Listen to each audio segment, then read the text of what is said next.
Dynasty rounds 7 through 9 are some of the most pivotal rounds that you could potentially be picking in any fantasy draft. This is where you separate yourself from the other teams by picking the picks that are going to drive you to your championship. Notice I said these are the most important because every pick from rounds 1 to 6 will most likely be your starting core, minus maybe some flex.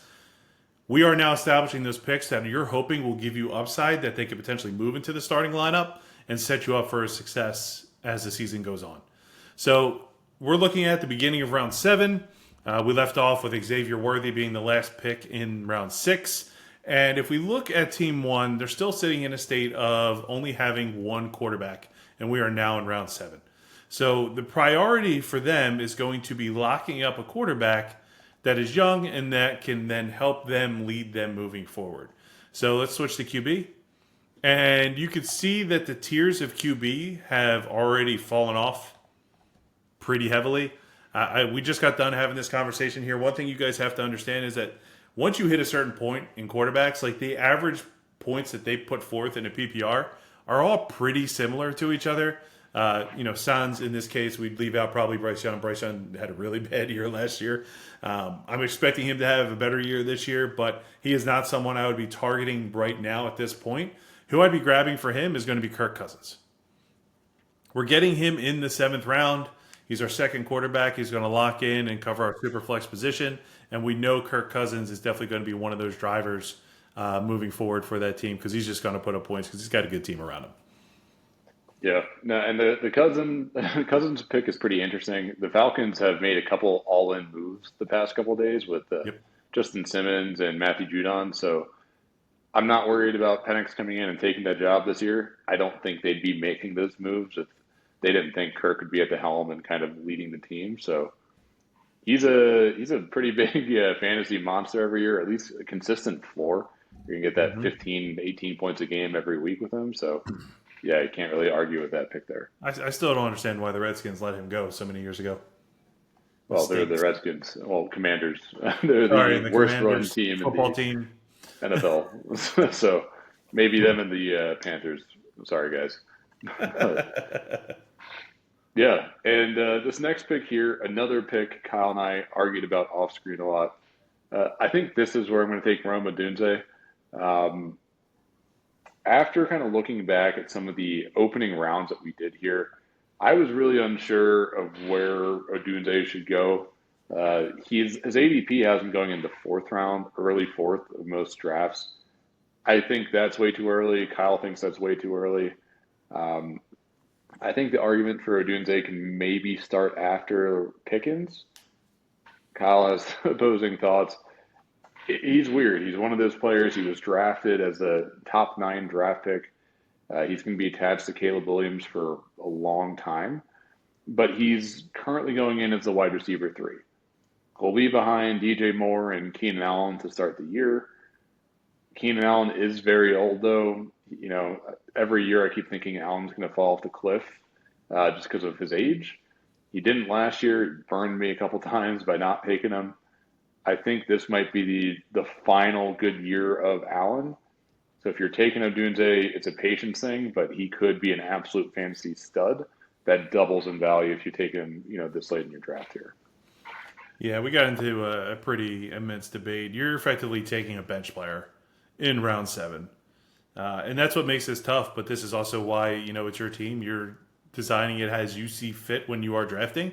And if you think Odunze is going to take over late this year, next year, obviously he most likely will the year after that at minimum, he's worth grabbing. But what you're doing here is you're sacrificing other potential upside on the now. Because he's not going to do anything, at least the first half of the season. My guess is he won't do much this entire season, barring injury. I will say that. If one of them gets hurt, he's obviously going to be an instant start.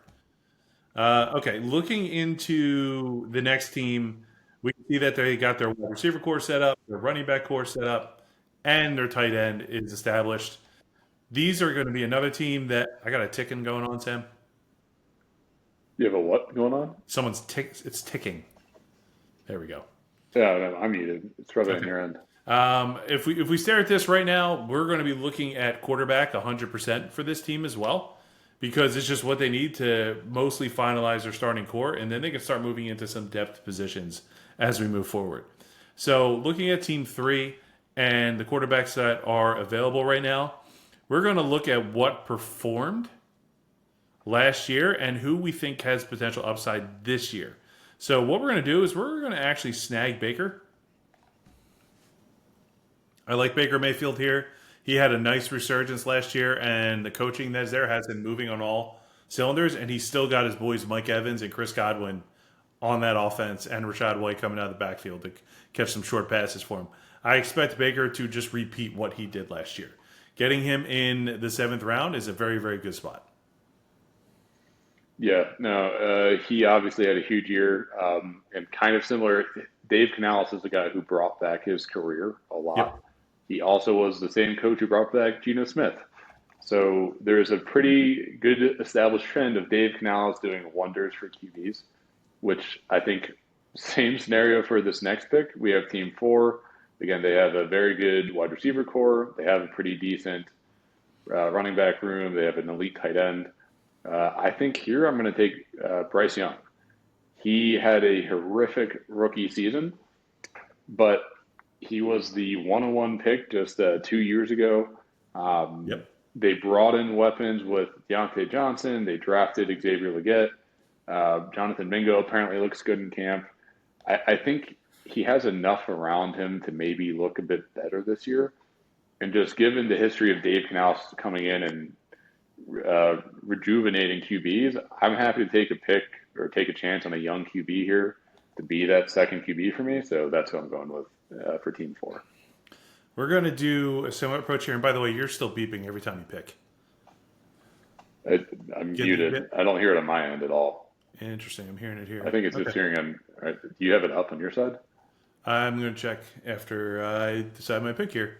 So let me jump in here. So this Team 2 also needs its next quarterback, but it's also got 3 wide receivers, and it also needs a running back.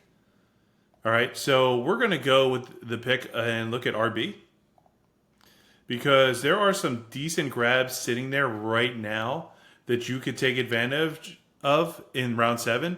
And we're going to go ahead and we're going to grab DeAndre Swift.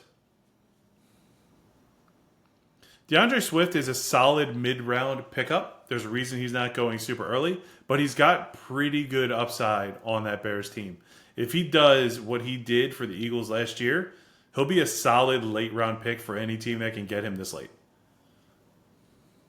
Yeah, no, he definitely has the upside. Obviously, he's been one of those running backs when he came into the league. He was one of those top-tier dynasty RBs for a long time, but just injury after injury kind of knocked him out of that. I'm going to add a little caveat to your pick here, Sam. I don't want you to pick based off the knowledge that McCarthy's hurt. Okay. All right. So when we established this draft, obviously we picked McCarthy with the expectation he'd be playing. I don't want that to transition at this point because we'd be cheating a little bit. Yeah. No. So for this, I wasn't going to take a QB here. I'm looking at this. We have Lamb, London, Achane, Kittle. I think this, if McCarthy didn't get hurt at the time of filming, I think I'd be looking at a wide receiver here. And it's really just a decision of, do I want to go the all-in route because we have Devante Adams on the board, or do I want to take a younger rookie like a Lad McConkey or a Brian Thomas? There's some really good wide receivers still there. I think, Devante Adams, he has a chance to be a top 10 wide receiver this year. I put him on my bust list when he's being drafted in redraft at, that wide receiver 10. But in Dynasty, in the 7th round, if I want to compete this year, I like my chances with Devante Adams. So I think I'm going to go that route. I don't know how much time he has left as an elite receiver. I think he might have another year or two in him. But just the upside, the amount of points you'll get from him every week, I think it's worth it, even if you don't have him on your team for more than a few years here. Yeah, I'm not so concerned about him. I'm more concerned about his QB. It's an impact, and we saw that last year where he fell off a little bit, but he looks good. Still, Yeah. it's just I wish he just had a better quarterback. Like it would make it. We'd be able to tell more if he's falling off or if it's the quarterback play. I mean, he finished top 10 last year with Yeah, Aiden O'Connell, and who else was thrown to him at Garoppolo for part of the year. yeah, So, until Jimmy got hurt. yeah. So it didn't get worse. So it's Gardner Minshew might even be better, but we'll see. That's fair. Okay, so for Team 7, we're sitting here right now. They got 2 wide receivers in place. They only have 1 running back. They have their QB. They have their tight end room all established. So optimally in this situation, we're either going to take a depth play at running back to just fill that room out, or we're going to go in and jump on something that's just going to be really beneficial. So what we're going to do is you can swap it all. We're not going running back. We're going to take a depth play at wide receiver. We're sitting in a position right now where there are some really, really solid rookies, but we're also sitting with a wide receiver 2 in our play. So we're going to actually grab Mike Evans as a play here. And Mike Evans is, for all intents and purposes, I think going to be having a monster year this year. I really, really do. And getting him in the 7th round is going to be a steal for flex or to play as like a starting wide receiver where Jalen Waddle is your flex play. Yeah, no, No. I think Evans, obviously, kind of same boat as Devante Adams, or the Yep. same kind of thought process there. His QB situation's better, but he's less talented than Adams. Not to say Evans isn't talented. Mm-hmm. Um, but yeah, and obviously this is your team here, Kyle, so you can have the next pick here as well. Okay. All right. Yep. We're looking at. Let's see. What do I have here? We got Debo, Nico. I need a tight end on my team. I still don't have any tight end. So it's really interesting. If you look at the tight end ADP, it's actually kind of crazy to me that some of these tight ends are as deep as they are because they're actually really good performers. And if I'm drafting right now, I'm going, you know what? I need a tight end. But if I'm looking at that tight end room, I'd be stupid to grab one right now. Most of the people around me have their tight ends in play, barring teams 10 and 11, each need a tight end. But even if they take their tight end here, I'm not upset if I land with one of the 4 that I expect to go. Possibly. So on this end around here, I'm actually going to go for some depth. And what we're going to do is we're going to take another wide receiver. And I'm going to be taking Brian Thomas. I like Brian Thomas. I think he is a stud. I think he's going to be really, really good. And getting him right here as a potential flex play or a stash on the taxi squad at the start of the season, it's just a value play for me at this point. I think I set myself and put myself in a position where I can afford to do that. And then on the end around on my next pick, I'm ultimately going to be determining, am I taking my next QB or am I taking a tight end, depending which is the best available at that point. Because most of the teams in this league have their second quarterback already. Yeah, no, and Brian Thomas, I think he could be what a lot of people hoped Calvin Ridley would be in this offense last year. Yep. Obviously, it didn't really pan out. Lawrence was a little bit off. I feel like Yeah, that's he the had a best way down to year for describe sure. Lawrence. Yeah, it was just watching him. He had so many throws, like especially in the red zone, where it's just like a little bit off. And there were a couple, like I feel like it was just a couple of inches that separated Trevor Lawrence from a monster year to his kind of mediocre year that he had last year. So Mm-hmm. I think he can maybe turn that around. I think Thomas could be one of the biggest beneficiaries of that. And this is obviously my team here. I have my 2 QBs. I have 2 receivers, 1 running back. I have my tight end. I'd be kind of scanning here. I'd look at the running backs available. I'm not thrilled with what I have to choose from. Honestly, I don't see a huge difference between going Mixon now and going like Tyjae Spears on the turn here. So I think I'd agree. I'd probably go depth at wide receiver. The one guy I really like to have a huge breakout year is Jackson Smith and Jigba. He didn't play a ton his rookie year. Seattle, they used a lot of 2 wide receiver sets, and they had DK and they had Tyler Lockett here. This year, it's a new OC. They're going to more of like the air raid offense. And Mm-hmm. so not only will JSN just be on the field more, but I think we're going to see him take over as that wide receiver 2 from Lockett. And he should be that heavy volume kind of slot underneath role for the team. Yeah. No, I like that pick. I think JSN's got a very good potential this year to break out because Lockett's fallen off. Yeah, and is this are we doing my pick here, or are you Yep. going for this one? You're up. Okay, gotcha. So yeah, same situation. Two QBs, two RBs, no tight end though. I'd kind of be scanning this board a little bit. I don't know. I probably want to take tight end here. I want to say, just given who's left, I'd be torn between like Ladd, Diggs, and tight end. But I know that Team 11's probably going to go tight end at some point in this turn here. So I just want to get ahead of that because I think Jake Ferguson is a really good pick at this point in the Hmm. draft. He's 25. He's the second best option on a really good offense in the league. And if you just take good players on good teams, you're going to end up pretty happy here. And he's young, so I don't see why he falls as far as he does. I think he's a great pick here. Yeah, he's one of the ones. Like, it's surprising that he's. I mean, like you heard me mention before, my pick. Like a few of these tight ends is actually kind of surprising. Like Njoku had a monster year last year. So did Ingram. Both of them had really good seasons, and it's just Yeah. crazy how some of them fall off. But speaking of that, this team also needs a tight end, and they'll be taking Njoku.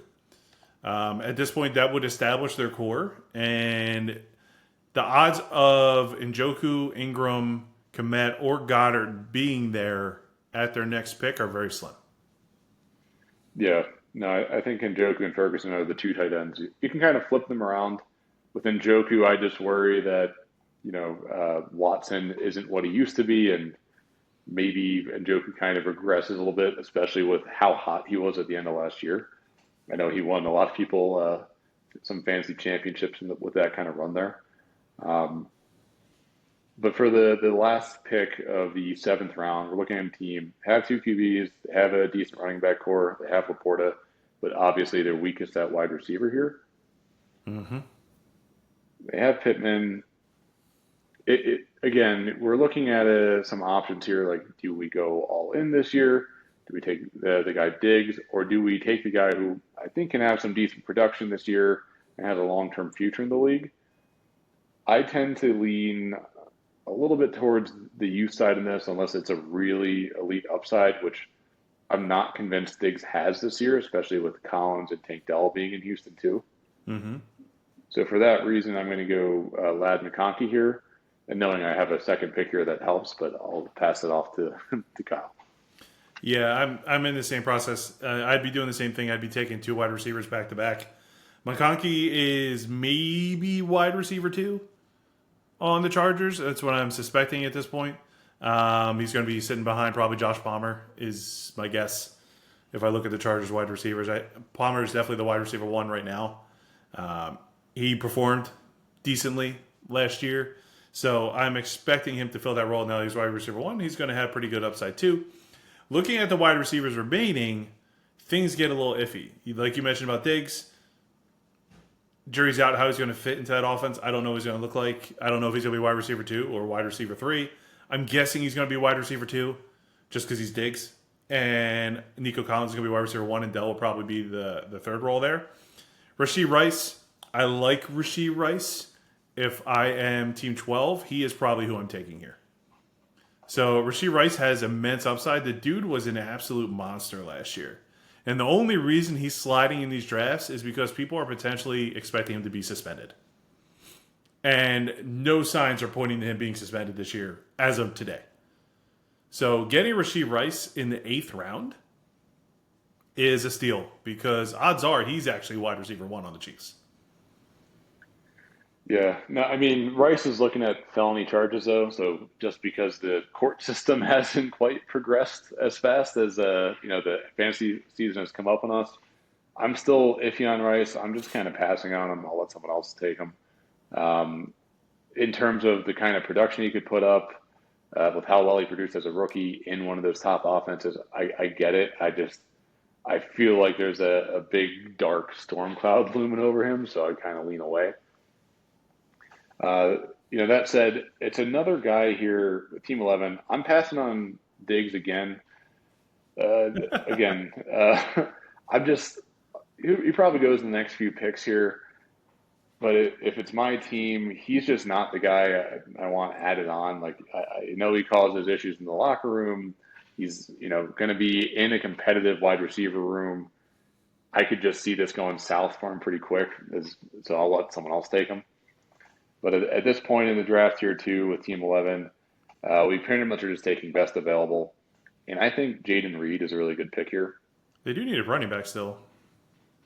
They have Jonathan Brooks and Robinson. That's their running back, too. Yeah. You could go running back here as well. It's like you said before, it's the core running backs that are available right now. Do you wait or do you go wide receiver now and wait longer? Yeah, I mean, it starts to get riskier because basically once you get past Jones, you don't have like starting running backs left, or their backups, maybe other than like James Conner. James Conner's a starter for sure. Yeah, so it's tough because Brooks is injured to start the year, but he'll be back. I think I still go value here, and I think I go Jayden Reed. Okay. So Jayden Reed has obviously had a monster rookie year. He's a part of a really good offense with Jordan Love. Obviously, it's a competitive wide receiver room with, Watson, Dontavian Wicks, Romeo Doubs. But I think Reed is the guy who ends up ultimately working out the slot here. And I think he might have this highest floor in that Packers offense. I mean, I love Reed. He was an absolute stud the second half of last year, and he helped me a lot in fantasy on my other team. So, yeah, I'm with you on that. For Team 10, they're going to be going wide receiver as well. They are not in desperate need of a running back. So, looking at what's remaining here, we're definitely going to look for one that gives us decent upside. Now, you could go rookie with someone like Keon Coleman still sitting there who has potential wide receiver one upside on that Buffalo Bills offense.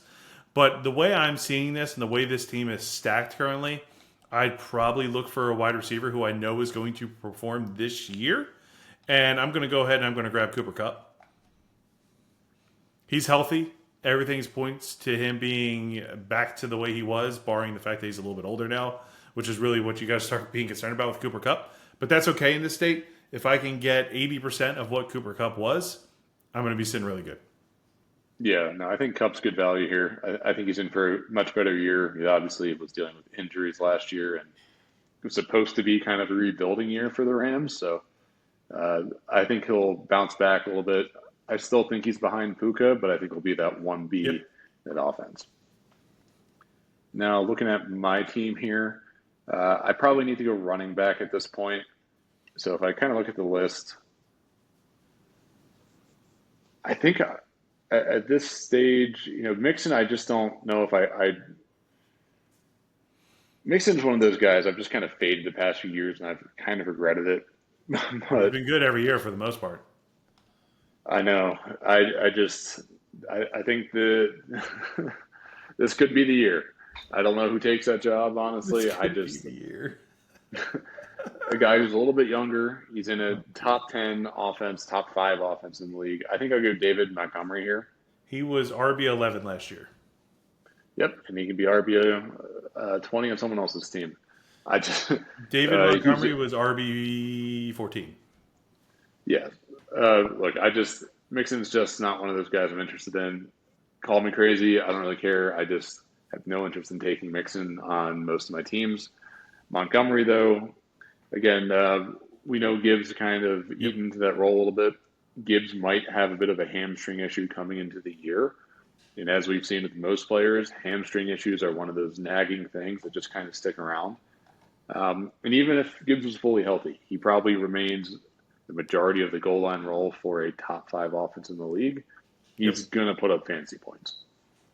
Yeah, that's fair. And sorry, guys, if you see me glancing, I'm looking at stats. Sig on the side, just getting some things I can spit at Sam here when he's making mistakes. No, I like David Montgomery. I have him on my one fantasy team. I traded for him last year, and he was wonderful. He's going to be punching in touchdowns. I'm thinking we're going to see like a 65-35 split in terms of carries, but Montgomery's going to eat the end zone. So for my team, I'm still in an interesting state because obviously I need a quarterback. I need a tight end. But if you look at everybody after me, all of them have a tight end. And only one team is in need of a quarterback right now, except for the guy who lost J.J. McCarthy, which we're not counting. So for me, I'm actually going to be looking at some depth again. Let's go back to wide receiver. And what I'm actually going to grab this time around is I'm going to be grabbing Scary Terry. I like Terry McLaurin this year. I usually fade him in most drafts, just like you are with Joe Mixon. Like the last few years, I've just avoided him because the QB in Washington has been like on death's door every single year. But I like Jayden Daniels. I think he's going to be the guy to give that offense a little bit of a resurgence. And I think McLaurin's in for a good year, and he's going to fill in that last flex spot for me right now. Yeah, no, McLaurin's one of those guys who I have kept picking every year and have been disappointed. So I think he has a good chance of rebounding with Jaden Daniels, different, offensive coordinator, new coach, and everything. So Yeah. we'll see. Fingers crossed for you. He's one of those players who has burned me several years in a row. Um, I'm looking at Team 7, another one of those teams that basically has all their core positions filled out, except for maybe the second running back. That's what I'd be looking at here. And second running back, I'll take out my own personal bias here. Mixon probably is a value pick. Yep. Most people probably would have taken him over Montgomery there. This is my personal opinion. But I think at a certain point, he's the starting running back in a good offense in Houston. Even though I don't personally like him that much, I think he'll probably produce a good amount of fantasy points. Yeah, I agree with that. It's a steal for Team 7 at that point. Mixon is a huge grab for them. Team 6 here, we're going to be doing something similar. We're going to go for more depth. Obviously, we grabbed Devante Adams. This team also only has one running back currently.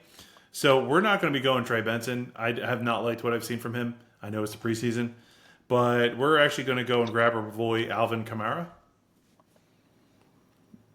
A lot of people are fading him. I don't know why. I think he's going to have a monster year. And you can sit here and tell me quarterback play, whatever it may be. He's a safety valve for Derek Carr all day.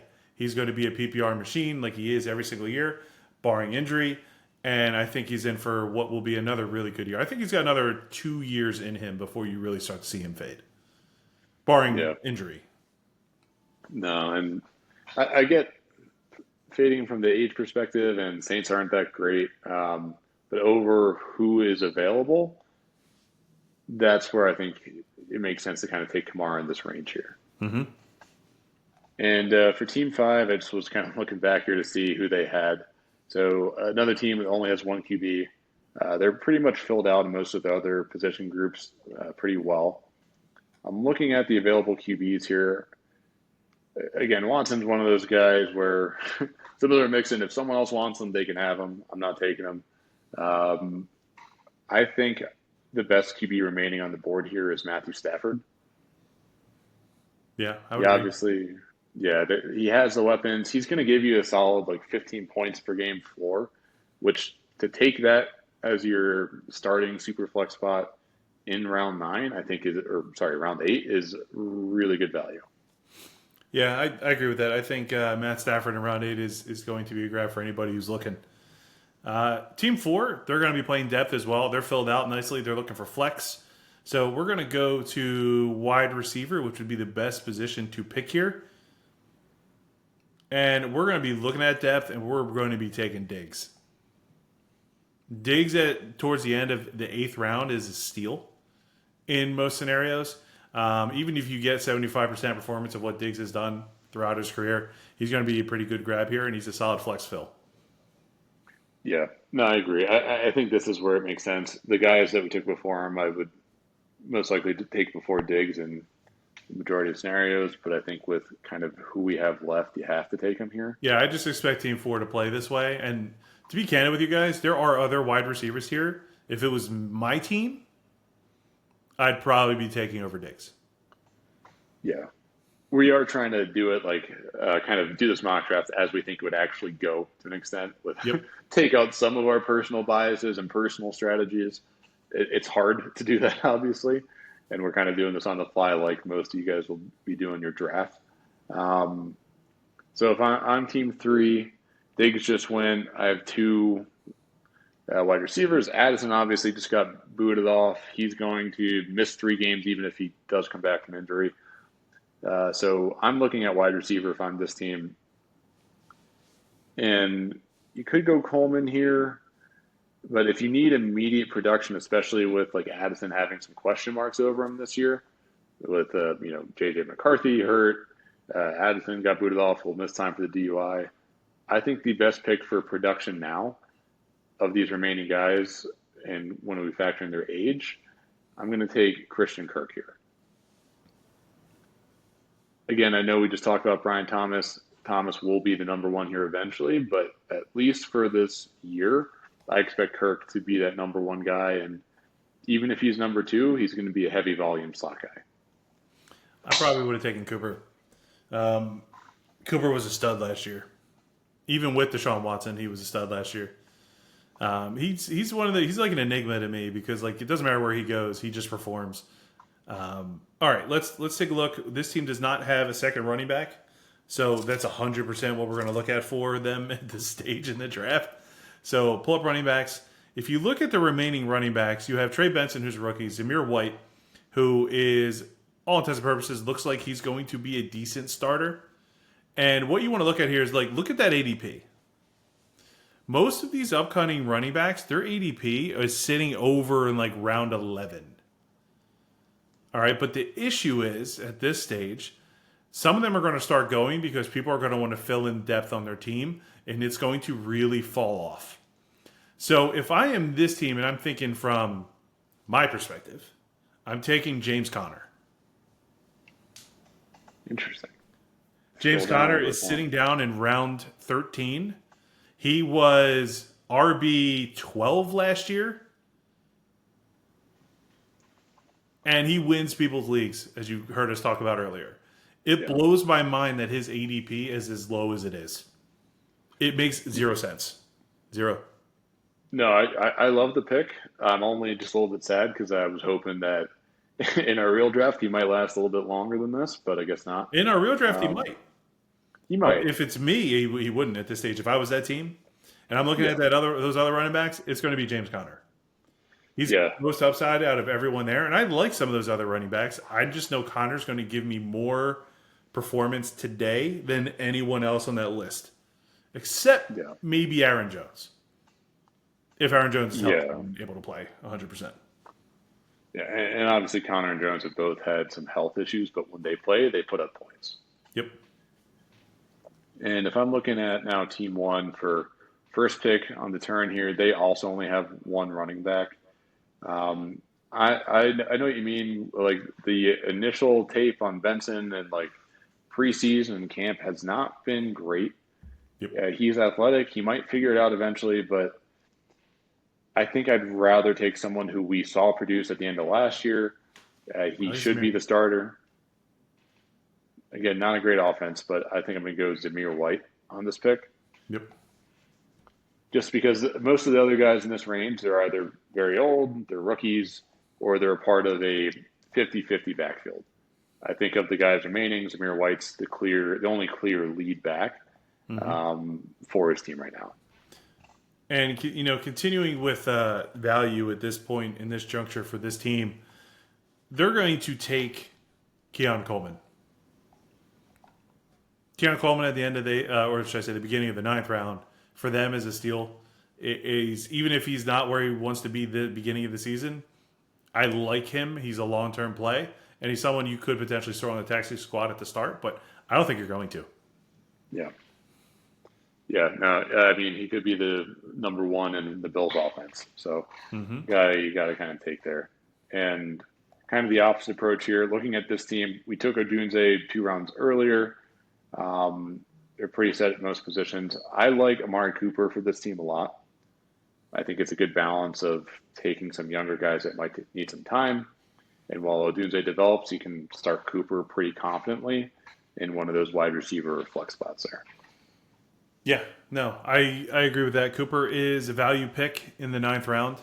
And I think for any team, if you can get him in the 9th round, you're going to be sitting in a pretty good place. Okay, looking at this team right now, they are pretty stacked. They have 3 wide receivers, 2 running backs, and an old tight end. Kelsey's a stud. No qualms about it. He's going to be TE top 5 this year. I don't see that going any other way unless he falls off a cliff. But if I am them, I'm most likely going to be gearing towards. Let's just pull them up just real quick because I want to confirm. Yep, I'm going to be gearing towards Evan Ingram. Evan Ingram was a stud last year, and I don't see that changing this year. He's performed his entire career, no matter what team he was on, and he had a little bit of a resurgence. So I'm expecting him to continue that play, and he could also be a pretty good flex play week to week. Yeah. No, he's a monster. And honestly, I thought about Ingram for the team that has Hawkinson. Mm-hmm. And just generally speaking, if you're drafting Hawkinson in that 6th, 7th round range in your dynasty, and you can get Ingram in the 9th somewhere, that's a pretty good way. They don't have a tight end right now. Is how you got to look at it. Yeah, no, and I think if I did that turn again, you could argue for Ingram over Connor or Cooper there.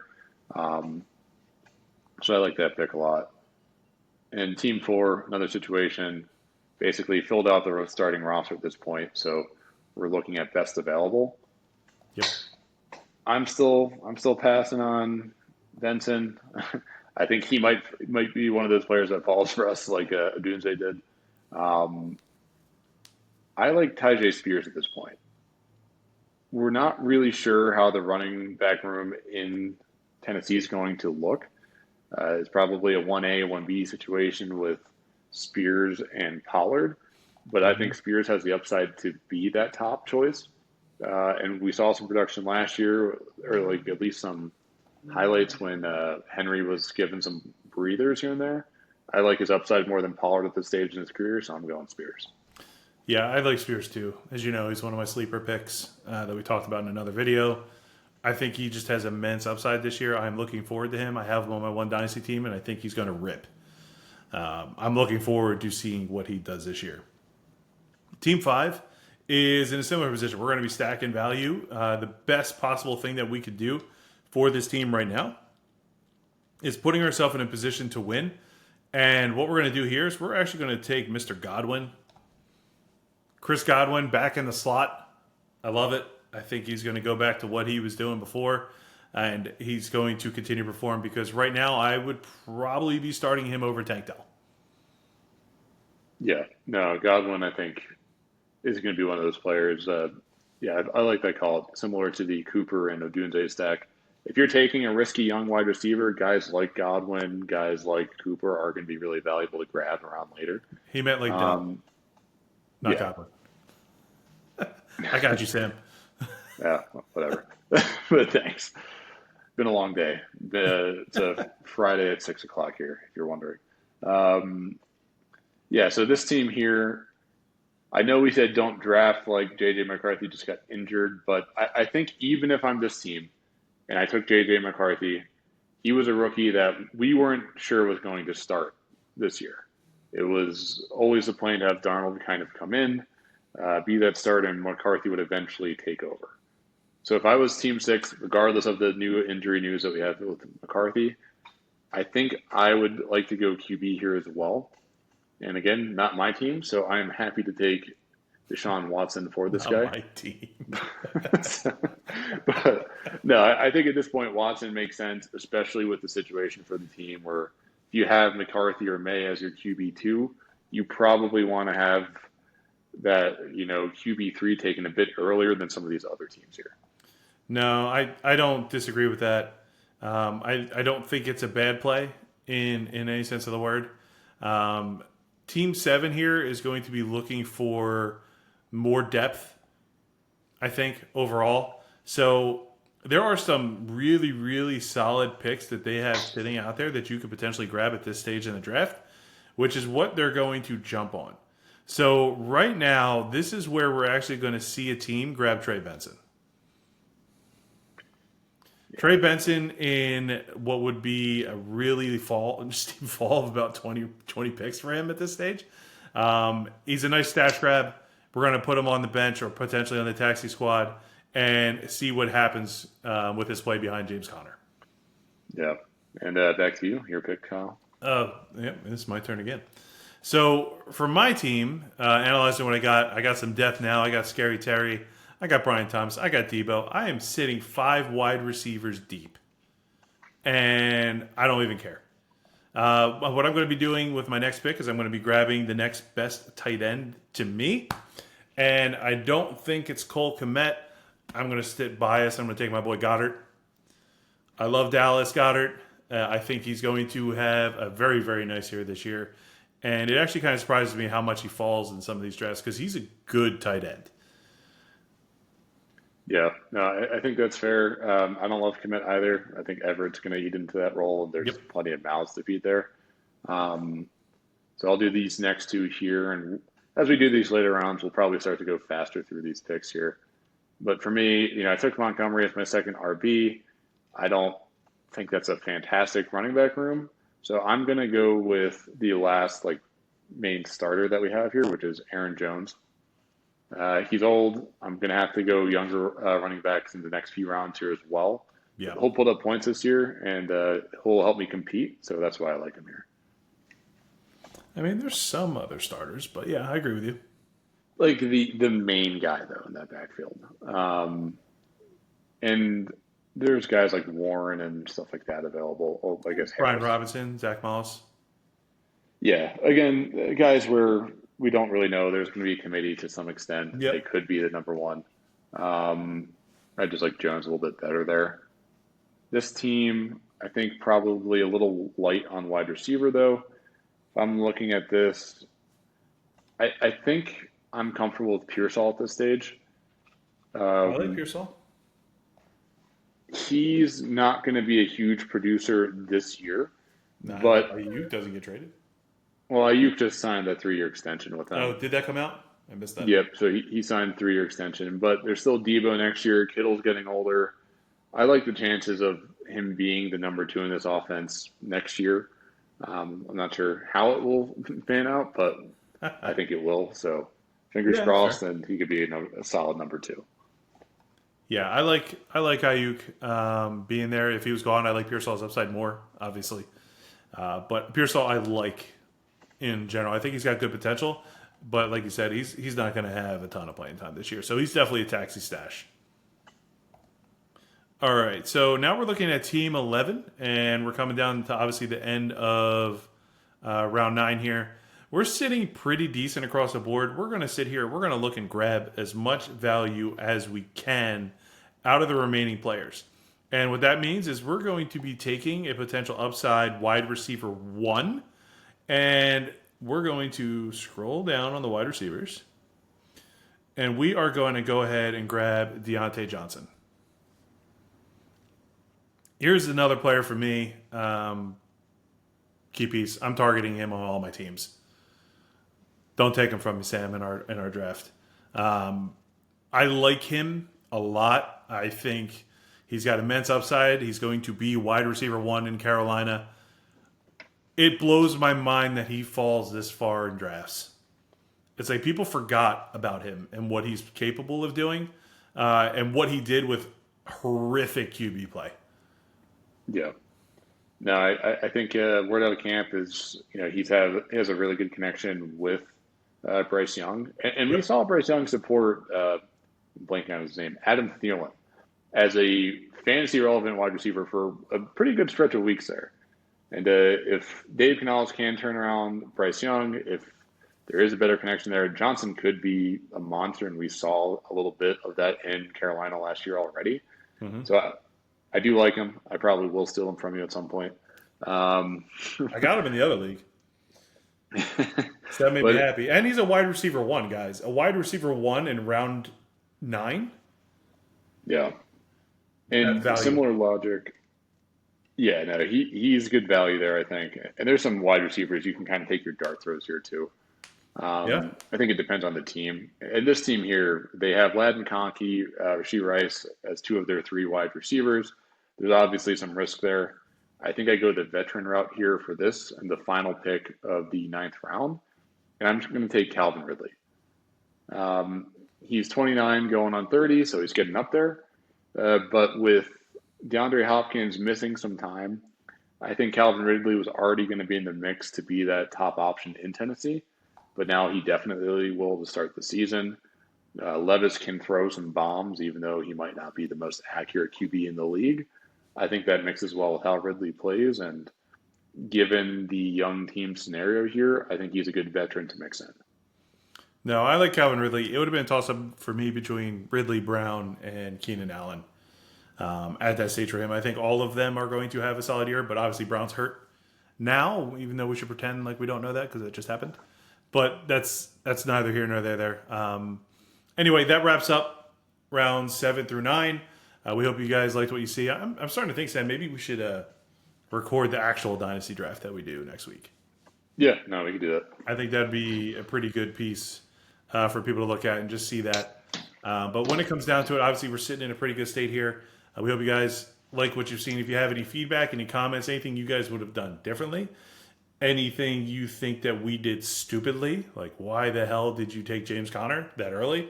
I want to hear it. We always like thrive in the noise, and obviously a lot of this is opinion-based things that we're doing here. We can go off the stats as much as we want. When it comes down to it, we're always picking someone that we like. And as always, guys, hit the like button, subscribe. I feel so redundant when I say these things because I think every YouTuber has to say them, but it's a gentle reminder. It helps us. It shows us what content is working and what is not working, so then we can pivot to stuff that you guys want to see. That's it. That's my spiel. Sam, anything you want to add? No, like and subscribe and come back to see the next few rounds next week. Hopefully before next week. All right, guys. We'll talk to you later. Take care.